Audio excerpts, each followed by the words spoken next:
అందరికీ నమస్కారం. Welcome to Usha house. ఈ వీడియోలో కోనసీమ స్పెషల్ పొట్టిక్కలు ఎలా ప్రిపేర్ చేసుకోవాలో చూసేద్దాం. ఇవి పనస ఆకులతో తయారు చేస్తారండి.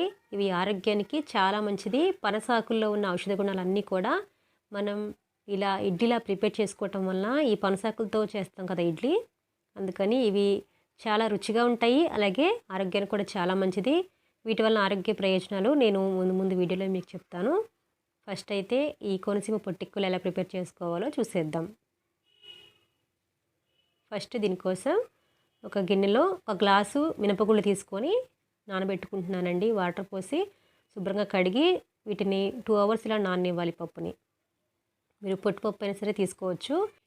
ఇప్పుడు మరొక గిన్నెలో 2 గ్లాసులు ఇడ్లీ రవ్వ తీసుకొని వాటర్ పోసి ఇది బాగా నాననివ్వాలి.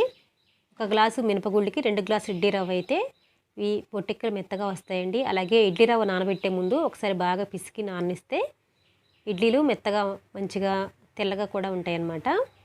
ఇప్పుడు మినపగుళ్ళు 2 గంటల తర్వాత బాగా నానిపోయాయి కదా, వాటిని శుభ్రంగా కడిగేసిన తర్వాత గ్రైండర్లో వేసి మెత్తగా రుబ్బుకోవాలి పిండి.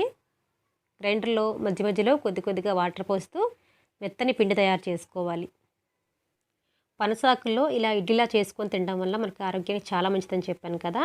అది ఎలా అంటే మనకి పనసాకుల వల్ల జీర్ణక్రియ మంచిగా మెరుగుపడుతుంది. అలాగే చర్మ ఆరోగ్యానికి మంచిది. డయాబెటిక్ ఉన్న వాళ్ళకి కూడా అందరికీ కూడా చాలా మంచిదండి. ఇప్పుడు ఈ మినపప్పు మెత్తగా రుబ్బేసుకున్నాం కదా, అలాగే ఇడ్లీ రవ్వ కూడా ఒక 4 సార్లు మంచిగా కడిగిన తర్వాత ఈ ఇడ్లీ రవ్వని ఇలా నీళ్ళు లేకుండా తీసుకొని ఈ పిండిలో వేసేసుకొని అంతా కలుపుకోవాలి. ఈ పనసాకుల్లో పొట్టిక్కలు తినటం వల్ల మనకి పంటి సమస్యలు తగ్గుతాయి. అలాగే బీపీ కంట్రోల్లో ఉంటుంది, షుగర్ కంట్రోల్లో ఉంటుంది, బాడీలో ఉన్న కొలెస్ట్రాల్ కూడా తగ్గిస్తుంది కాబట్టి బరువు కూడా తగ్గుతారు. ఇలా పిండి రవ్వ 2 కలిపేసిన తర్వాత నైట్ అంతా కూడా ఇలా ఉంచేసుకోవాలి. నెక్స్ట్ డే మార్నింగ్ పిండి చక్కగా పులిసి ఉంటుంది కదా, ఇప్పుడు ఇదంతా కూడా మంచిగా మిక్స్ చేసుకోవాలి.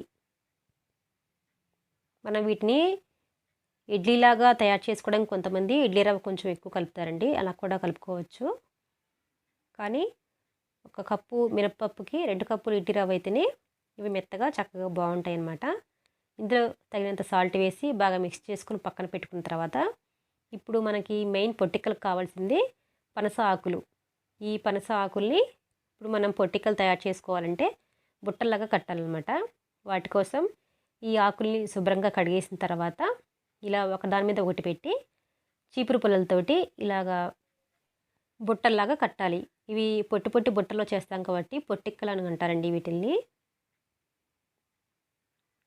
ఇలా చక్కగా నిదానంగా ఈ చీపురు పుల్లలు కాస్త పెద్దవే తీసుకొని ఇలా తయారు చేసుకోవాలి. మీరు వీడియోలో జాగ్రత్తగా చూసి ఈ బుట్టల్ని మంచిగా ఇలా రెడీ చేసుకోండి. చీపురు పుల్లలు బుట్టలు విడిపోకుండా మంచిగా కట్టుకోవాలండి.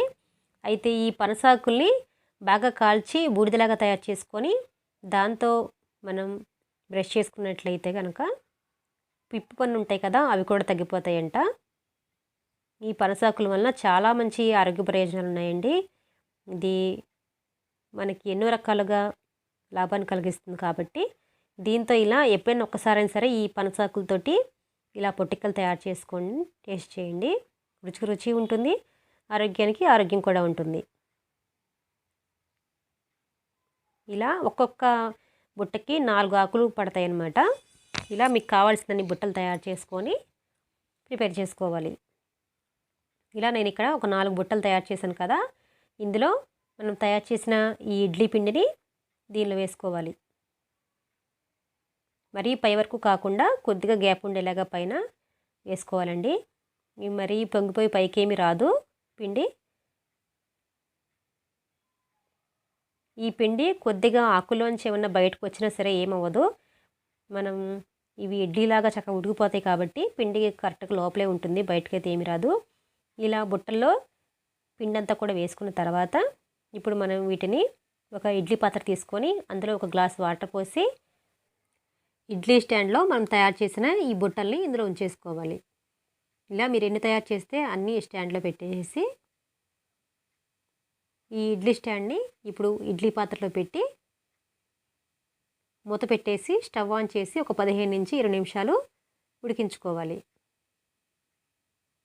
ఇలా ఒక 15 to 20 మినిట్స్ తర్వాత స్టవ్ ఆఫ్ చేసి మూత తీసి ఈ ఇడ్లీ స్టాండ్ని బయటికి తీసుకోవాలి.